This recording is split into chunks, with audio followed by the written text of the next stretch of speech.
Good morning, students. Today I'll start a new chapter, that is distributed object. These things we have already discussed earlier, but here in this chapter, we'll discuss distributed object in detail. So the first topic in this is message passing versus distributed objects. So the message passing paradigm is a natural model for distributed computing, in the sense that it mimics interhuman communication. It is an appropriate paradigm for network services where processes interact with each other through the exchange of messages. The abstraction provided by this paradigm does not meet the needs of the complexity of sophisticated network applications. So the process are tightly coupled. Throughout their interaction, the processes must be in direct communication with each other. If communication is lost between the processes due to a failure in the communication link, the collaboration fails because it is tightly coupled. The message passing paradigm is data oriented. Each message containing marshaled data and is interpreted as a request or response according to the protocol. The receiving of each message triggers an action in the receiving process. It is inadequate for complex applications involving a large mix of requests and responses. In such an application, the task of interpreting the messages can become overwhelming. The distributed object paradigm is a paradigm that provides abstraction beyond those of the message passing model. It is based on objects that exist in a distributed system. In object-oriented programming, supported by object-oriented language such as Java, objects are used to represent entity significant to an application, and each object encapsulates the state or data of entity, the operation of the entity through which the state of the entity can be accessed or updated.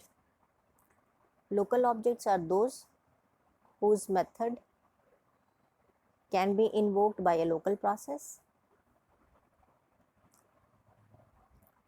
a process that runs on the same computer on which the object exists.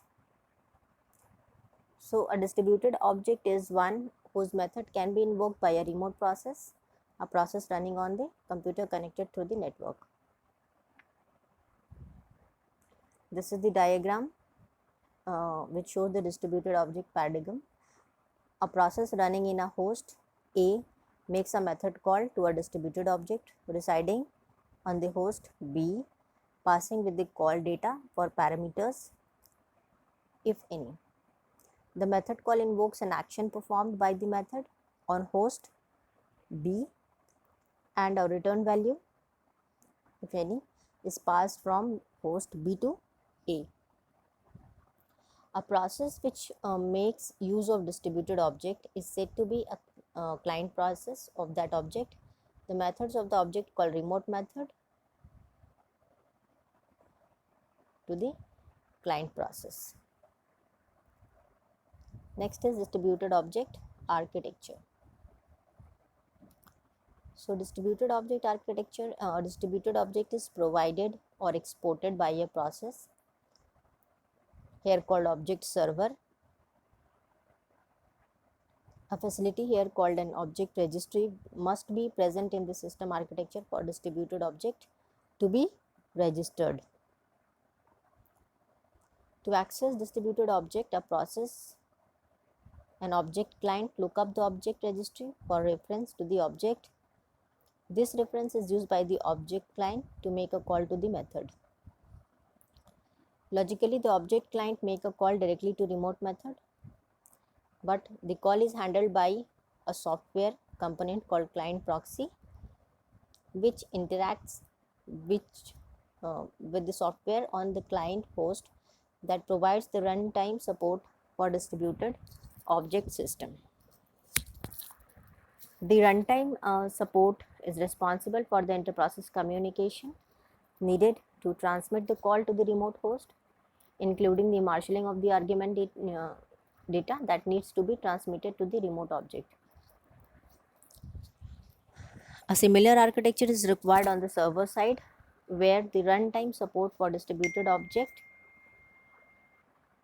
where runtime support distributed object system handles the receiving of the messages and unmarshalling of data and forwards the call to a software component called server proxy.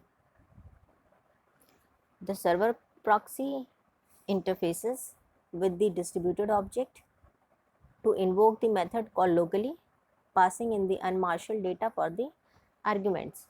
The method call results in the performance of some task on the server host, and the outcome of that execution of the method, including the marshaled data for the return value, is forwarded by the server proxy to the client proxy via the runtime support and network support on both the sides.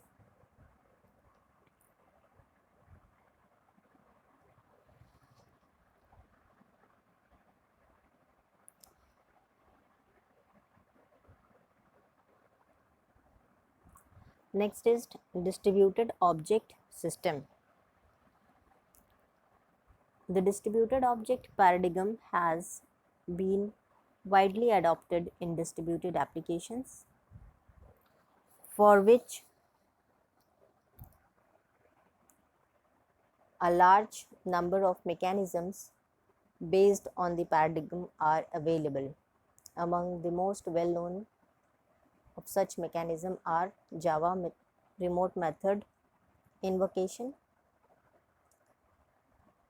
the common object request broker system architecture system, .NET's and its predecessors, the distributed component object model DCOM, mechanism that support the simple object access protocol, that is SOAP.